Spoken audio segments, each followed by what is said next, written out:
Well, good morning. Welcome to the Roundtable discussion on Common Core and other critical education issues facing Tennessee, sponsored by CPI. The Crockett Policy Institute is a Tennessee chartered, nonprofit, nonpartisan think tank focused on jobs, education, governance, and energy. And like many of the other 501c3 organizations, we went through the IRS scrutiny, so we're legit. But let me first express our appreciation to Joe Barker of Southwest Tennessee Development District and Lisa Hankins of READY, the Regional Economic Development Initiative. Both Joe and Lisa are devoted to helping students in the 13th county area that they serve attend college. They're playing a key role in raising the education level of our labor force and those that are entering the military from this area. Thank you very much.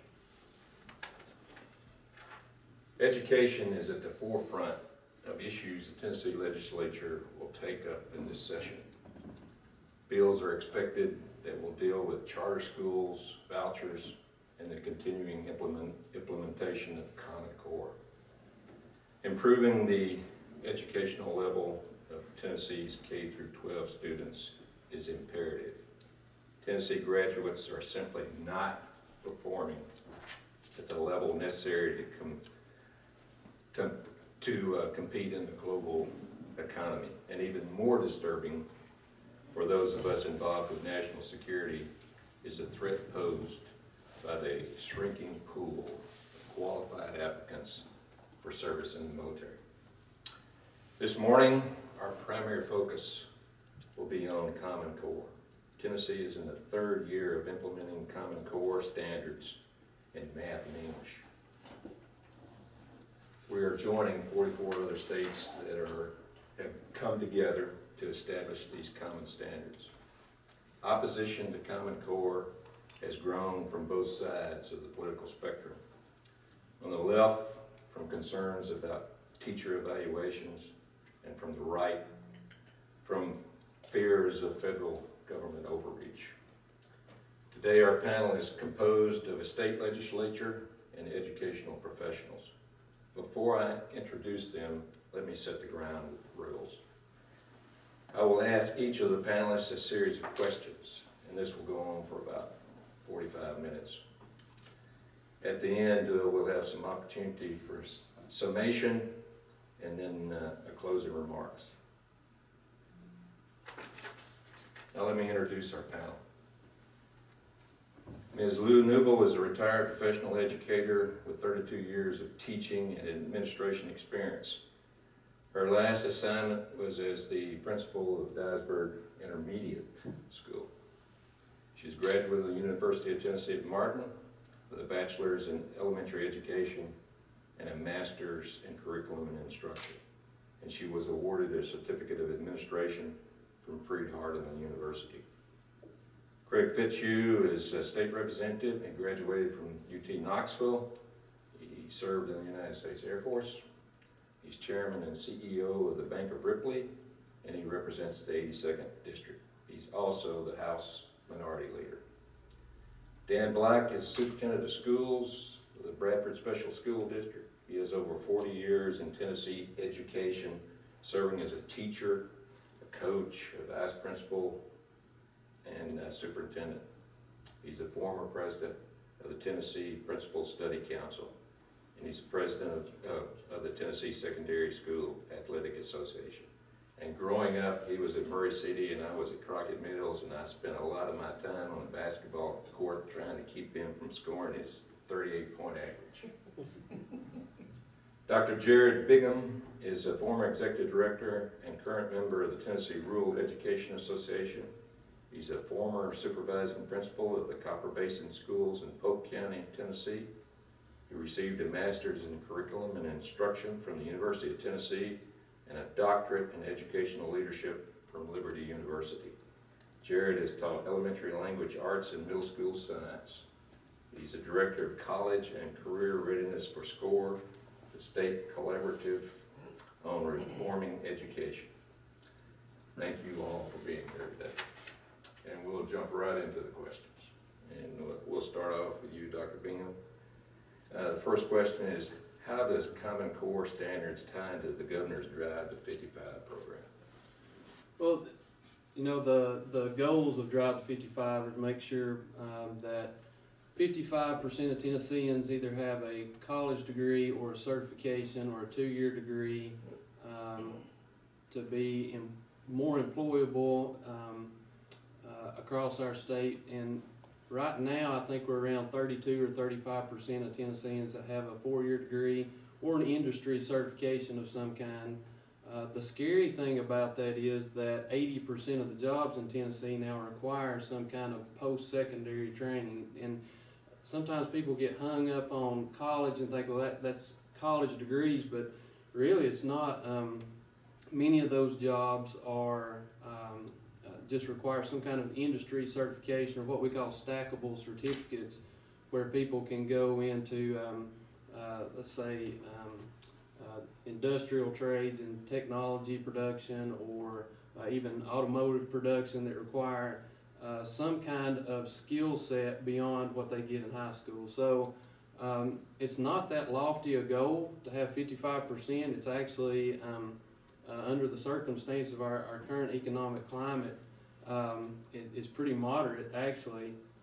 So the standards we were operating under before were graduating students on average across our state from 16 to 20% with a skill set to go into post-secondary and be successful, or to get a certification program and be successful. So we were really setting our students up for failure at the economic level based on our old standards. They just weren't getting the job done. So one of the big positives that Common Core standards brings to the table is preparing students to be able to go into industry certification programs, not just college. Again, I think people get hung up on that a lot, but to be able to go into a training program in an industry like Volkswagen, for instance, and get a certification. It might be a 6-month program, but they can get a very good job, making a very good livable wage with that certification.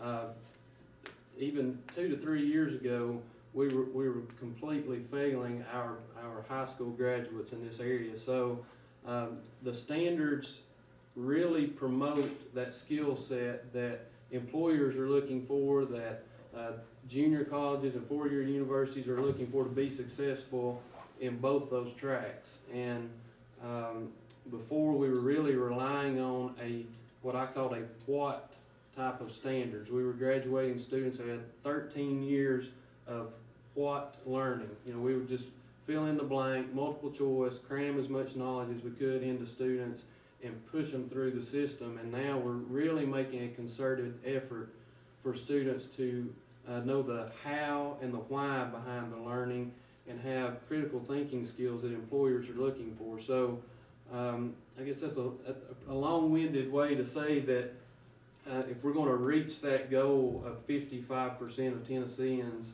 with a certification or a 4-year degree, we've got to provide those skills for students graduating high school, where they can be successful in either of those paths.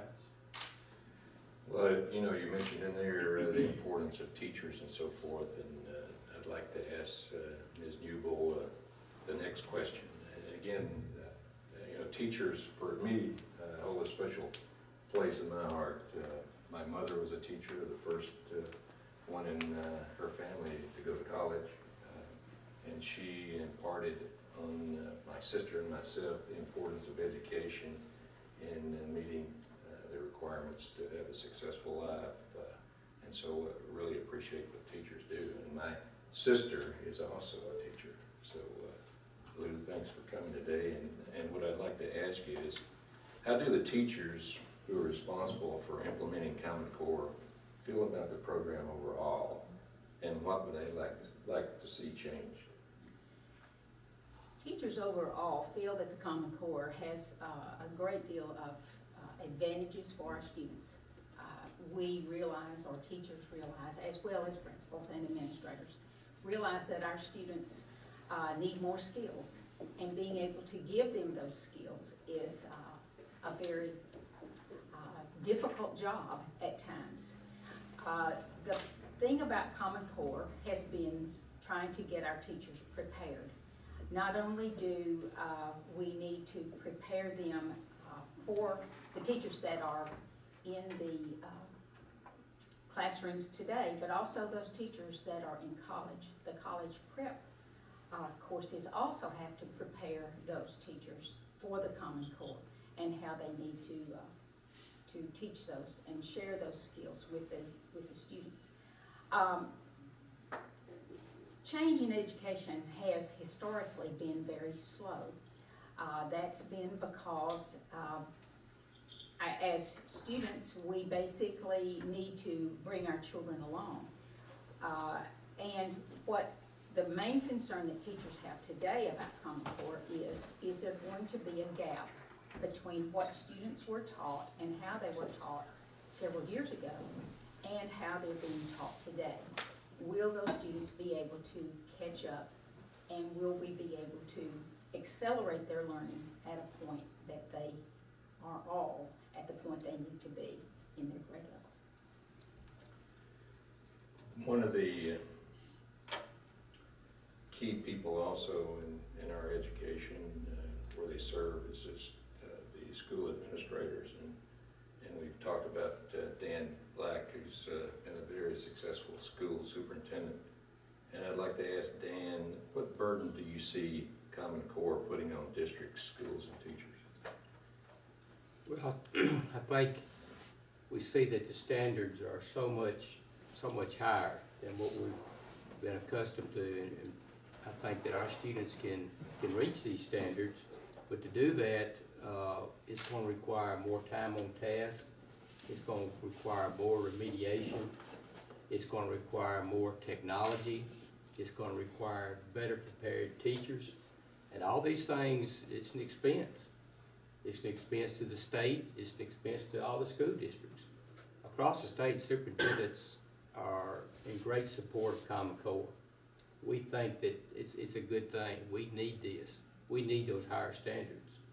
But it is difficult on the district level to provide all the help that's needed for our students to reach those things. And it's going to be a challenge down the road for us. You have been a member of many organizations within the state.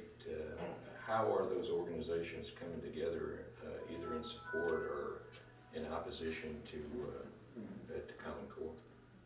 I think across the state, most educational organizations are in support of Common Core.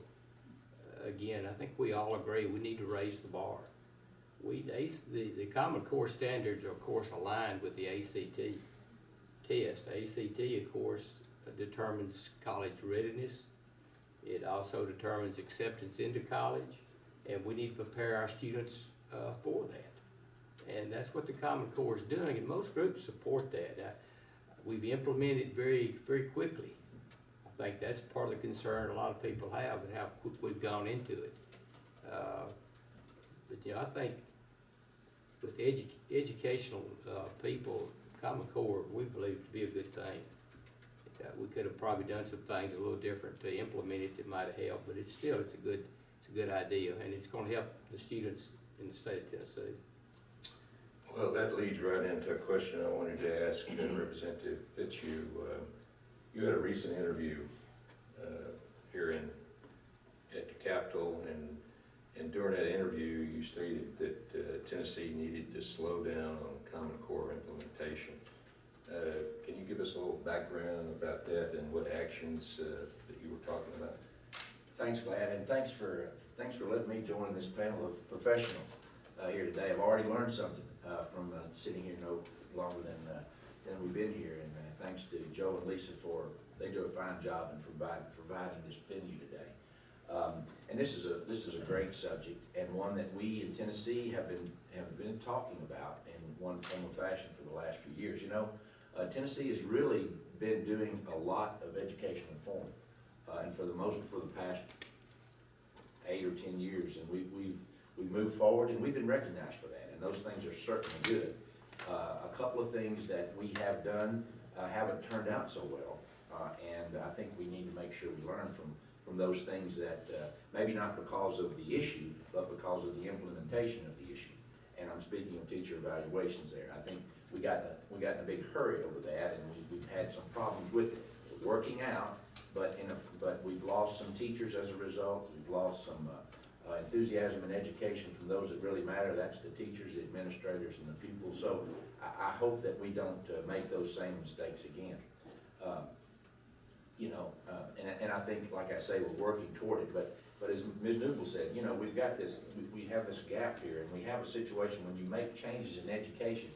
It's not like in the banking business where you decide to go with a particular check manufacturer or credit card provider. If things don't work out, you may make a couple of customers mad or lose a little money, but you can always go to another vendor.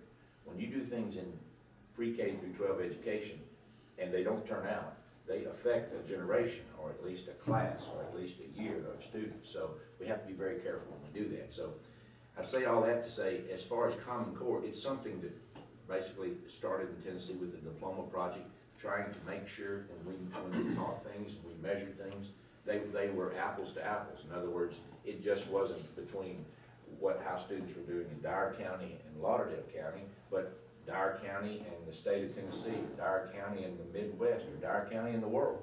So those are great things, and we needed to teach those common elements.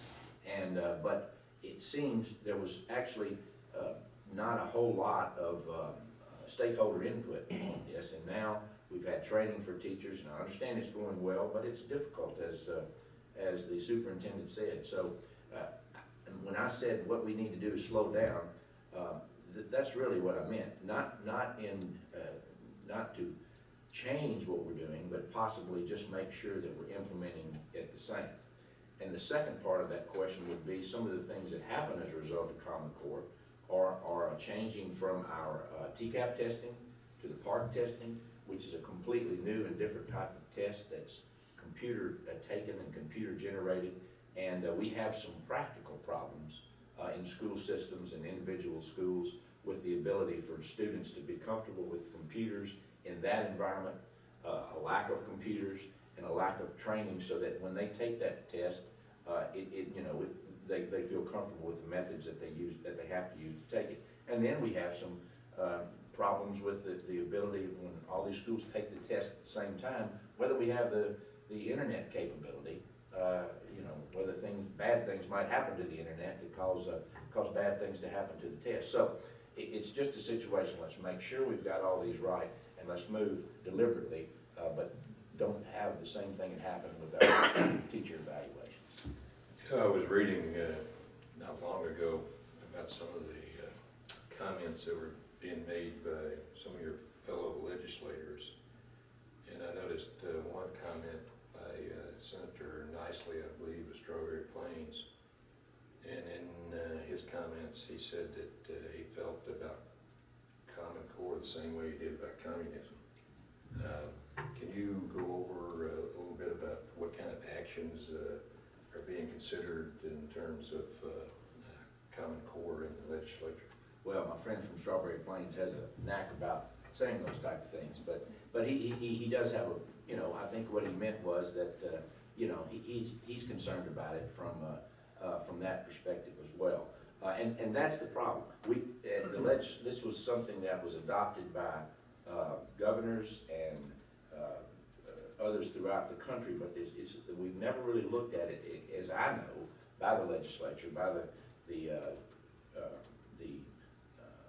Committee on Education and that type of thing. So, some say, well, we're too far along to slow down now, but I think I don't think we are, and I think that we would be well served that we could just give us a chance to take a look at that. Not that we're the professionals by any means, but I think we can look at it from a perspective to make sure that professionals, stakeholders have had the input, and let's make the changes before they're implemented too quickly.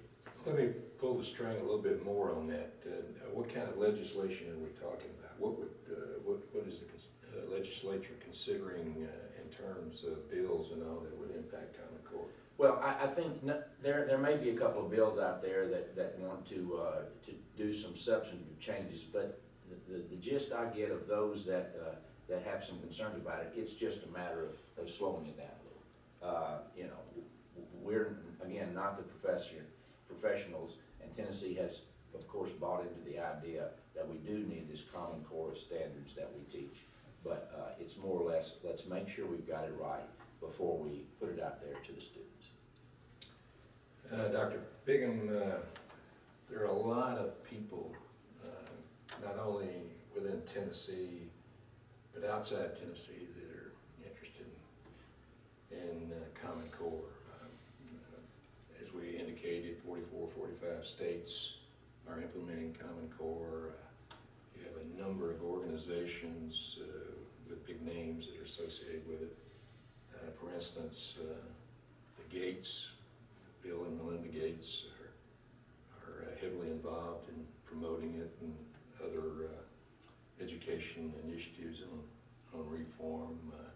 You've got the Chamber of Commerce, who's heavily involved in promoting education reform and Common Core based on the concerns about the labor force.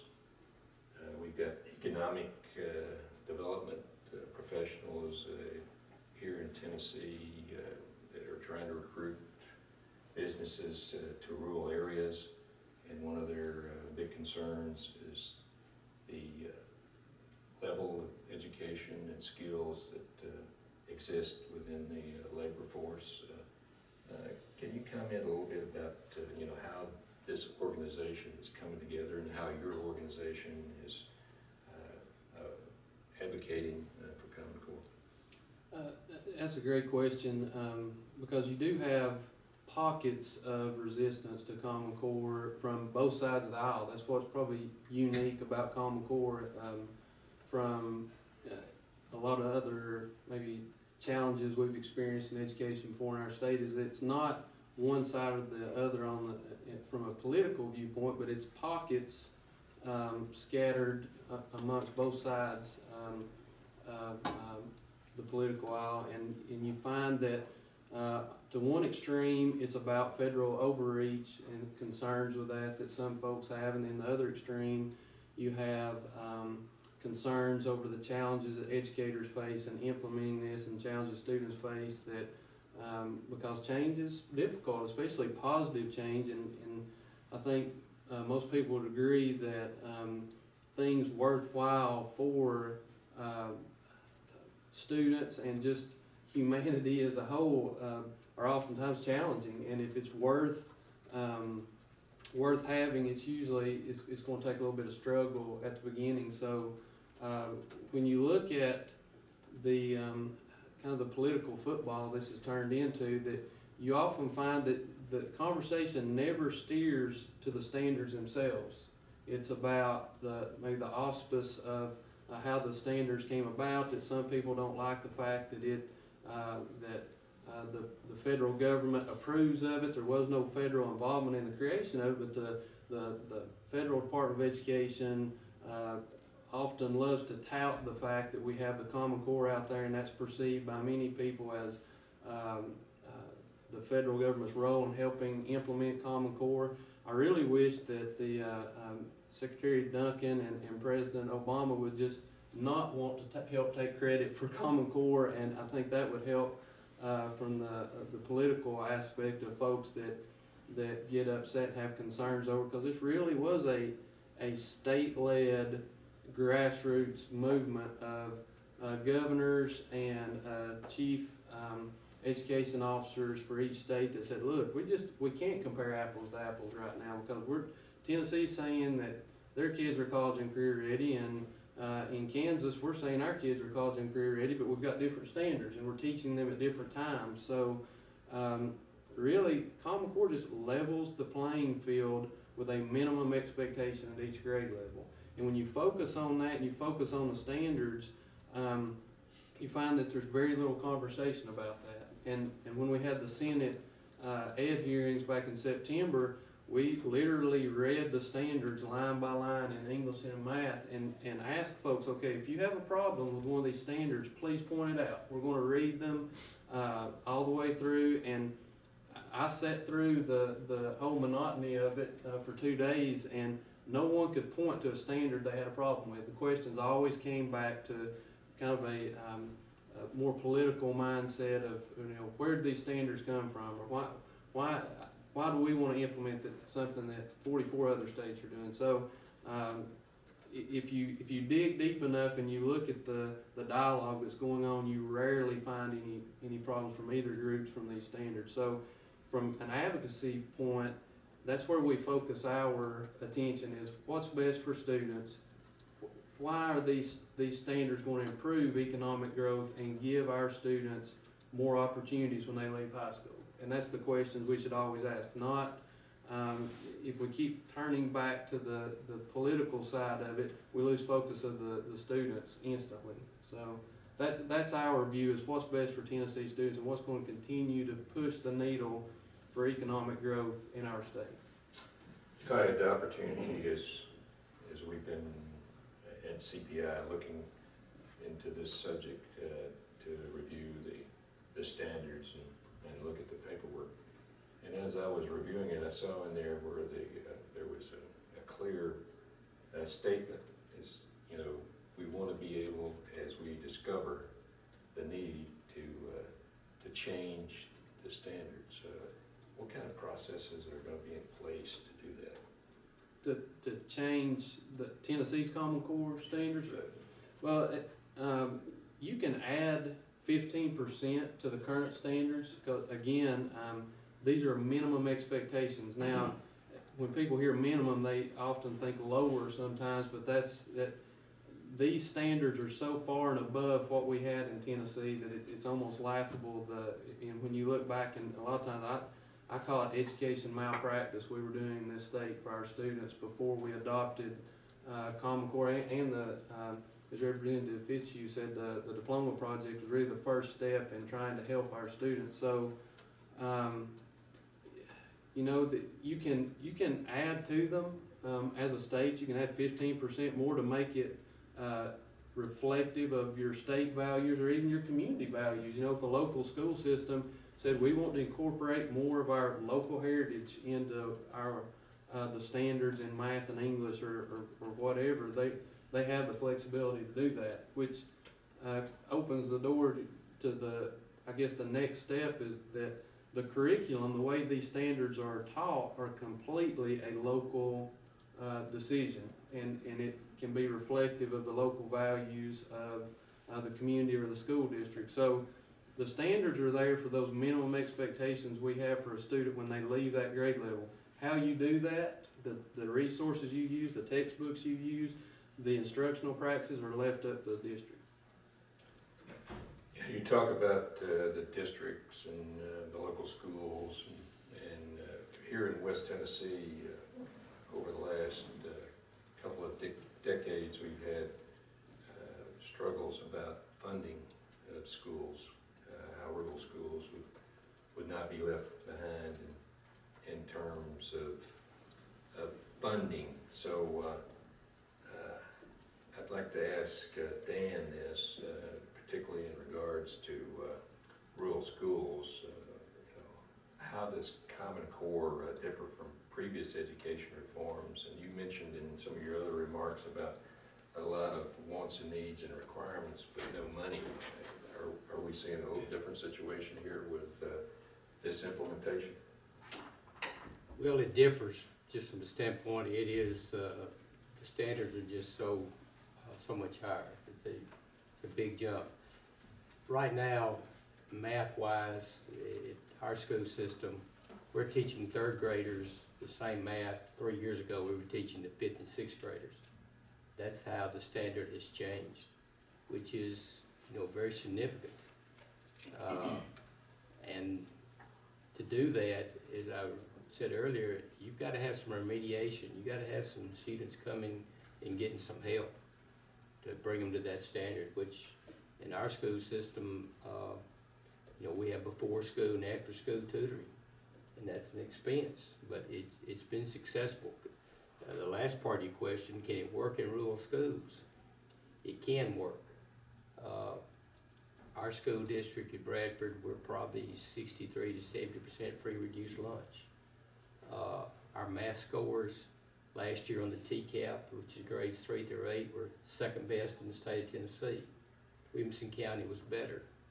Algebra 1, we had the top proficient advanced scores percentage-wise in the state. Algebra 2, we were number 2, Maryville. So it can be done, but it's going to require a lot of remediation, extra help, extra time on task to do that. And it is a financial struggle for some of that. I wish I could say we're doing that well in our language arts and reading. We're not yet. We are getting better, but it's a struggle for that. But it can be done. But we just got to better prepare teachers so that they will do a better job, and that's probably the key to all of it, getting the good people in that classroom. We've got to be able to improve our technology. Just because of the PARC testing that was mentioned, that's going to be a headache for school systems. There's no doubt about that. We're experiencing that right now. So all these factors, play an important role. If our legislators would just give us, and our board, our State Department of Education, just tell us what they want. I think the educators of the state of Tennessee, they'll reach that goal. Just tell us what we need to do, get out of the way, and we'll take care of it. I have that much confidence in the people that are in education. You got some real dedicated teachers, administrators, superintendents, and school personnel. But we can make it happen, and we will. Dan was just talking about teachers and some of the measurements and so forth. And I know one of the areas that has been of some concern and a lot of attention has been devoted to it has been the subject of teacher evaluations. Must teacher evaluations be tied to test scores as they are now? Well, I don't want to compare schools to factories, but our students are our product, and we have to produce a good product. How do we know whether we have done that? The only way we know is to test them and see what they know. Tying teacher evaluations to test scores is really one of those things that I think is just a natural outgrowth of the changes that we've made. You can't tie teacher evaluations 100% to test scores because there are so many factors that happen in those days of testing that can change a student's test score along with a whole class of students. A teacher works all year long trying to get her students prepared, not only intellectually with the material, but emotionally for the stress, for the time of sitting still, for the change in the classroom environment during those days of testing. So there are so many things that go into a test score other than just knowledge. So tying test scores and teacher evaluations together are something that's good, but it can't be 100%. The other side of tying these evaluations and test scores is the fact that not every teacher's area of expertise or the area that he or she is teaching is tested. So therefore, their score is relying on someone else. And that makes it very hard, very difficult. In some places, even a whole school scores. Every teacher in a school is tied to another school, a feeder school. So therefore, there are many things that go into this. So tying test scores and evaluations together can be done, but it needs to be at a percentage that doesn't outweigh what a teacher does every day. And one of the things is that concerns some of us who have been involved in national security is the shrinking pool of qualified applicants to serve in our military. And recent data indicates that somewhere in the neighborhood of 3 out of 4 of the 17 to 24-year-olds are ineligible to serve in the military. Many of them because they did not graduate from high school, or even some of those who did could not pass the military's entrance exam. That means that in this day and time when we have military service men and women that are being challenged with ever higher technical requirements to operate the weapon systems that we have, is that it's a cause that may even rise to the level of being a risk to our national security of not being able to man and adequately use those systems we have. Greg, as an Air Force veteran, what do you see as the national security concerns from this situation? Well, General, the other day, we talked about this, and you mentioned those statistics to me, and I tell you, it was just a pretty flabbergasting to me. That you mentioned the concerns, and they are real because 3/4 may not be eligible is a huge number, and I know part of that has to do with physical, part of that has to do with maybe their particular background or what, if they've gotten in trouble and things like that. But the educational part is certainly disturbing. You know, jobs in the military, as you well know, are not what they used to be. You have to have more than that strong back. You have to have that brain to take care of the mission. So national security has got to be a #1 priority for our country. So it's really disturbing.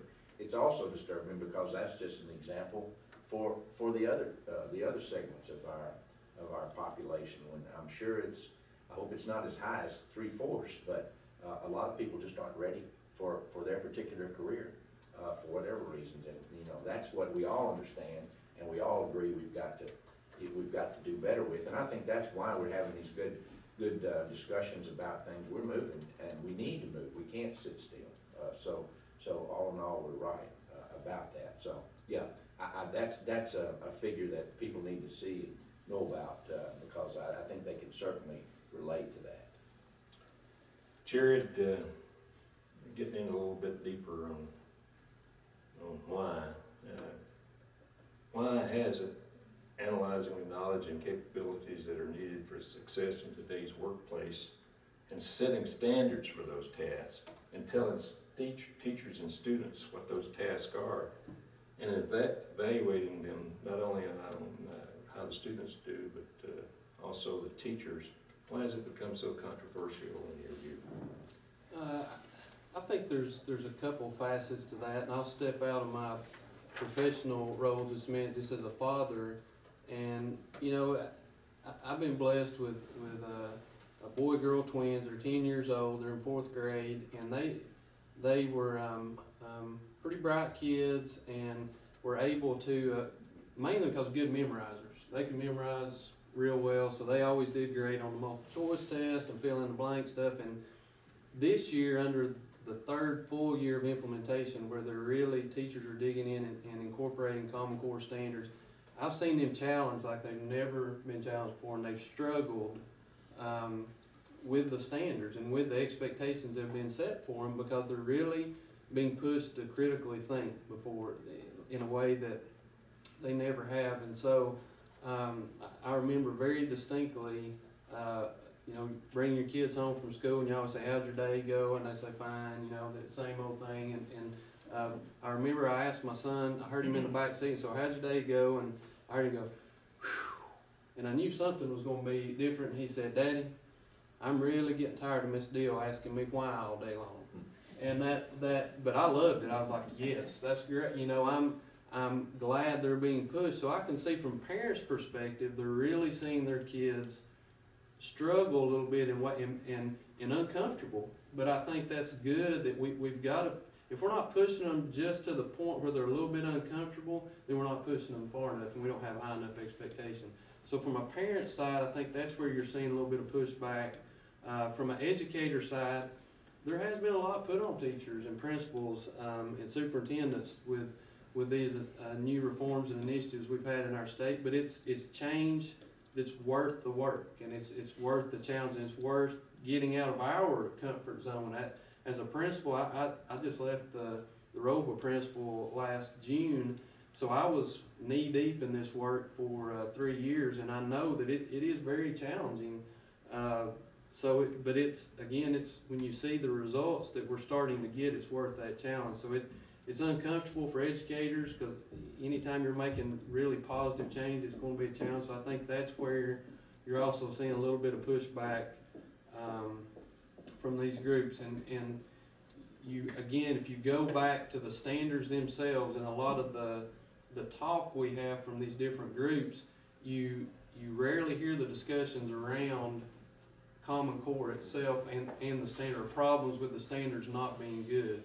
And with I want us to be very mindful to delineate Common Core from all the other initiatives we do have, and don't throw the baby out with the bathwater. You know, you've got evaluation and new salary scales and new testing and all these other things that are related to Common Core in a certain way, but I think it's very important for us to not overlap them too much and understand the standards are really what's going to drive positive growth for our students in Tennessee. So that, again, that's probably a long-winded way of answering your question, but I think it's so multifaceted. It's not just a group. Each group that feels some a little bit of pushback they want to give on it, it's come from different perspectives. Going to have one last question for me, and I'll direct it to Dan here in just a moment. But for those in the audience, if you could be thinking about any question that you want to ask, we'll open it up after Dan finishes for any questions from the floor. Dan, we've talked about legislation and the impacts on the rural area and so forth, but these are not the only things education-wise that are being discussed, and legislative action may occur. And these other things that are being considered in the legislature includes vouchers and modifying regulations about charter schools and how they're approved and so forth. Can you give us your views, particularly on how these issues may impact rural areas? The voucher situation,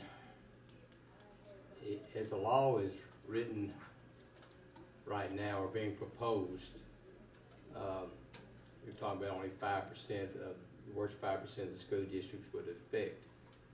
That's probably not where it's going to end up eventually down the road. Vouchers for my school system could have a great financial impact. Our school system, I don't think will ever be in the bottom 5%, but if they change that to vouchers, you can go anywhere you want to go, from public to private schools. It could have a tremendous financial impact on us from the standpoint, let's say I lost 10 kids. Well, that's $50,000 to $60,000 I'm losing from my budget that comes from the state. So where do I make that up? I might not be able to cut a teacher, so I've got to go back to taxpayers and have my tax rate raised. I can't help but see that voucher program will cost rural Tennessee taxpayers money. To me, there's no way it could not somewhere down the road. Also, it bothers me greatly that there is no accountability for students that leave the public school and go to the private. Those students are not going to be tested the way our students are being tested. That makes no sense. If we're doing such a bad job, then we need to be able to see if somebody else is doing a better job. But that's not in the legislation right now, and that makes totally no sense. I mean, a lot of students might leave public school to get out of taking the test. Those things are not easy, and it is somewhat stressful sometimes for some of them. So that's, to me, it really makes no sense. No sense whatsoever. The charter school item,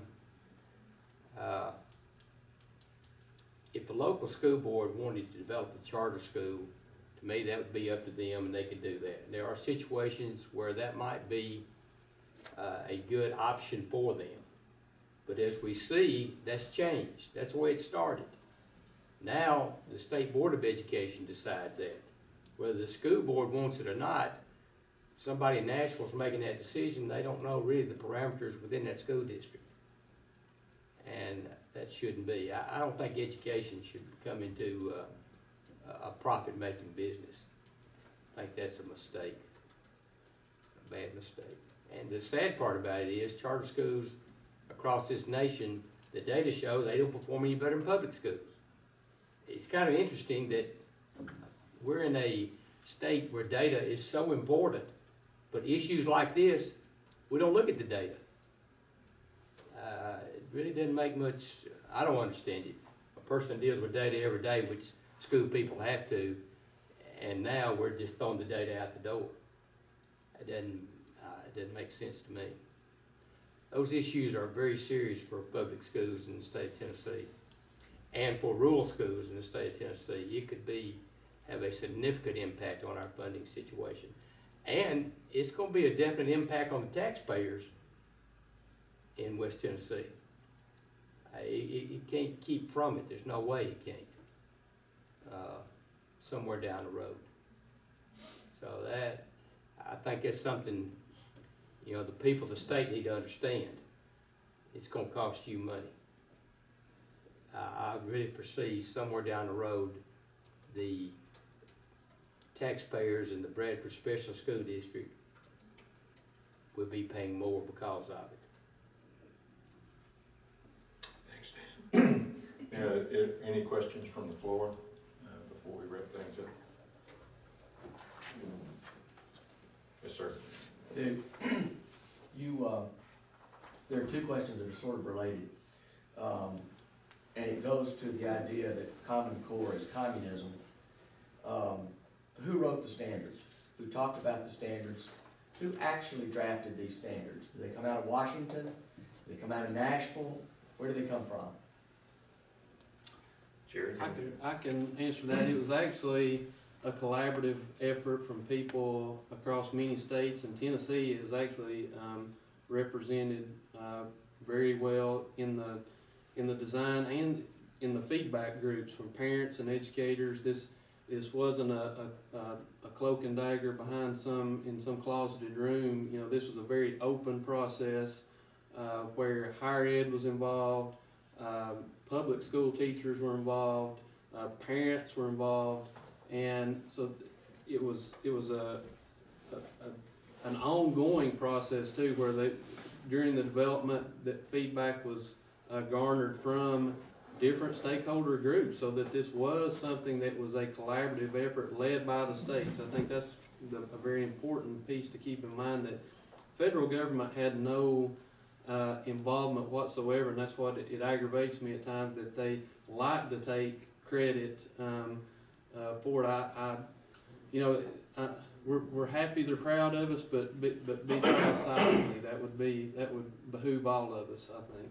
So Washington didn't have anything to do with it? Washington had nothing to do with it, other than it was created during the Obama administration, and actually this effort was underway in discussion before the Obama administration, and so they like to tout that it was implemented while they were in office, but it had nothing to do with, and I don't have a lot of things against Secretary Duncan, but that's one thing. Sometimes I just want to smack him upside the head and say, please quit, going around and talking about Common Core. Don't even talk about it. Talk about whatever else, but leave Common Core alone, because every time someone in Washington brags about it, there's that perception that it's a federal initiative when it's really not. This has been a state. It was unveiled in Swanee, Georgia, of all places, with Governor Sonny Perdue, who was one of the leaders when he was governor of Georgia, and that's about as far away from Washington bureaucrats as you can get in Swanee, Georgia. That's closer to my neck of the woods, so I know that this was not a federal initiative. Have you got a PhD in smacking too? Well, I've got it from Polk County, Tennessee. I'm accredited in Polk County. Other questions? My name is Trenny Williams. I'm from Memphis, with the Memphis Silver Star News in Memphis. My dad started the paper 20 years ago. Just a little about myself on the background, then I'll address my professional side on that. I'm a plant from South Carolina. I moved to Memphis with my parents that started a business. I got a couple of degrees. I've been in the Marine Corps. My wife and I are married 20 years. We got 5 kids. One at UT Knoxville, go Vols. And got a cousin up in Ripley as well, Austin Thompson. And got another daughter who's graduating in May. She's going to West Point. Now I know, of course, I'm an exception to the rules just like everybody else probably in here. But when I look at the Common Core, I still see where, you know, how do we get the kids motivated to learn in the classroom? How do we get the parents to actually help the children, to steer them in a way where they want to go and be a manufacturer at a plant, or if they want to go and be a dentist, or if they want to go into news or broadcasting. One of the things I miss seeing in the schools is we ask students what they want to do, they don't know what they want to do, you know. We knew what we wanted to do when we grew up. I don't care if it was a policeman or whatever, you know, but, and then as you went on, you kind of got your idea on what you want to do. But I see a lot of kids now don't know what they want to do. Unless someone actually takes out the time to encourage them, not just on that one career day out of the whole year, but actually helping them to actually say, ooh, that sounds interesting, you know, whether it's welding or whatever. So how does that tie into all that in regards to what we do with education in Tennessee? The second thing is in regards to the military, I have a concern for that as well, because, you know, you don't want that little cluster person that don't know what to do out there with you in the midst of combat military. And we need to do better with that. And a lot of kids don't know about that way of actually going out and getting in the military as part of their career as well, you know. So, you know, I'm just trying to figure out, as we do the Common Core and have the students meet those certain standards, which math and English are very, very, very, very important, how do we make sure that the kids not just grasp it in that classroom and know their ABCs or the 1, 2, 3s, but how are they going to be motivated to transition that from what they learn from kindergarten or pre-K all the way to 12th grade, and then on from that point. And then also how we're going to make the schools be more accountable as well, because I was on a jury one time, it was a question jury, and one young man was one of the witnesses. He's supposed to write down a statement. He couldn't even write down 3 other words. You know, he said he had graduated from high school. And it kind of ticked me off for one, but at the same time I was upset because somebody let him slide all the way throughout that system the whole time and not, you know, grasp what he needed to actually literally, truly graduate and know something when he left. You know, so how are we going to actually, you know, how's that going to become a part of what we do? Not just changing rules from the state or from our district levels, but how are we going to make sure that the children are grabbing these things where we can get these good jobs in Tennessee, not just the $10 jobs, but $20 jobs and all that. Because, you know, for myself, I see my kids, when they're gone, okay? Because they got other jobs in other places, whether it's Texas, New York, Georgia, North Carolina, California, wherever. How are we going to make sure we got those nucleus of kids right here in Tennessee that's going to keep our state growing and going? We'll divide the people answering that. Lou, I want to ask you to answer the first part, which I'm going to boil down, by the way, simplify. How do we motivate and mentor students? Well, as Dan referred to earlier, there are lots of programs going on before and after school, summer programs. One of the best things that parents can do is to get involved in schools. You cannot put a price on what parent involvement will do for a child. But parents coming to school, knowing what's going on in school, being there for parents' nights. I know a lot of schools are having parent nights right now, several throughout the year, in order to help parents understand the differences, because school that you and I went to, school that even parents of young children went to, they're not the same as schools today. Teachers have been forced by many things to change the way they teach, the things they teach, and to keep up with today's vast changes, parents need to be involved. They can't sit back and put a child on the bus in the morning and meet them in the afternoon and give them dinner and never ask about homework or ask if they are reading books or provide books for them. All those things are very important in getting the children ready to learn and to have them challenged for what's being placed before them at school. As I was growing up, one of the great educators in Crockett County was a guy by the name of Bill Emerson. And he was also coached the Bells High School team, which Dan at Murray City and me at Crockett Mills had to try to beat. And it was really hard to do. But one of the things he said, talking about Crockett County, is Crockett County exported two things, cotton and brains. And so I think the second part of what you asked and what I'll ask Dan to address is, how do we keep them back on the farm? How do we keep them and use the talents and the skills that we're going to be teaching and demanding of both the teachers and the students with Common Core? One of the most important things in a school and a school system is the culture and climate. You know, when I coached basketball and I was at Ripley, Tennessee, first year or so, we were not real good. The third year I was there, we won our first 12 games, had a good ball club. We get beat one night. I go in the dressing room, and all those players are sitting there with tears in their eyes. I knew, folks, we there. We don't get beat many times. If it bothers you to get beat, then it's not going to happen. Right. Well, we had 3 great years. Well, the same thing is true in the educational system within a school. If you go in that school, I'll tell you a story.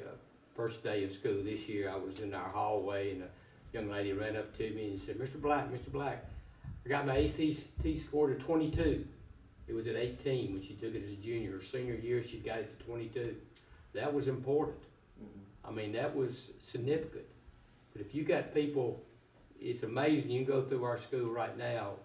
When test scores start coming back in, you've got kids running to see teachers, to see what they've done. It's not necessarily what score they make, but it's what improvement they're making also. You know, all we simply do is ask students to do the best you can. As a superintendent, I ask that of my teachers. Every day, I want the best job you can do. Students, I want the best job you can do. As a principal, if a student ever came to my office, and maybe a parent was there, the first question I'd ask that student, did you do the best job you could do with that? If they say no, then hey, that ends the argument. Hey, I want your best. You give me your best. Don't come complain if you're not giving your best. But that's what we have to do. We have to create a climate of success where it's expected, where students don't mind doing the best they can every day. They work hard and they feel proud about it. All of them are not going to be advanced. But if you got students growing and getting better, then it's very important. And you've got to have the proper climate and culture in that school and within that school system be successful. I guess from the administration on down as well, because I used to do this in schools.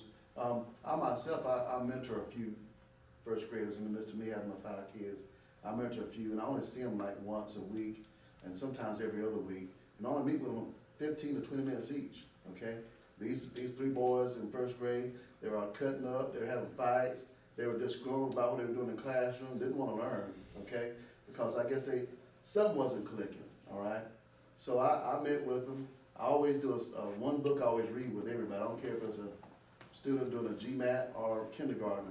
It's the little engine that could. And I'll start with that, but I also try to see where their weak points are. So after I started looking at them and trying to help them learn their core words and all that for the day, for the month or whatever it was, guess what?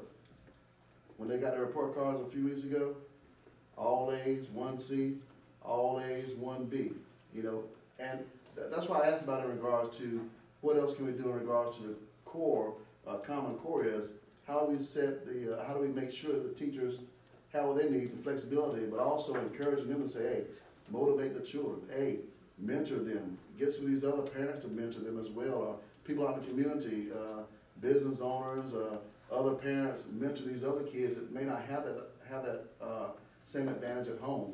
You know, how do we apply that, or can we apply that, you know, across the state, or encourage that some kind of way?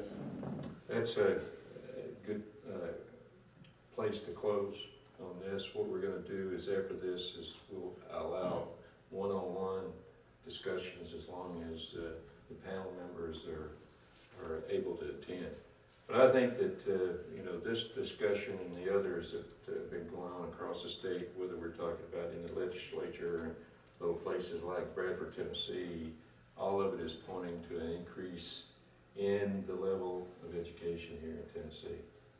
Talking about mentorship, Reddy has been involved in helping students get ready to go to college for some time now. Very important program that we want to continue to fund and have in place. There are other programs that are coming up. Yesterday in the Jackson Sun, there was a report about the mayor in Stanton who was having a mentorship program. So there are a lot of good things going on. But what we need to do, I think, and what has come across during this discussion, is to continue to move ahead. It is a very competitive world. We're not competing between Crockett Mills and Murray City anymore.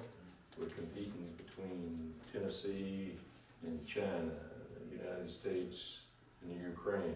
It's a global economy and the standards are high, and we have to make sure that we meet those standards with those who are going to go out into the community and make sure that we have economic strength, that we have good jobs, and for those that are going to go on and serve our country in the military.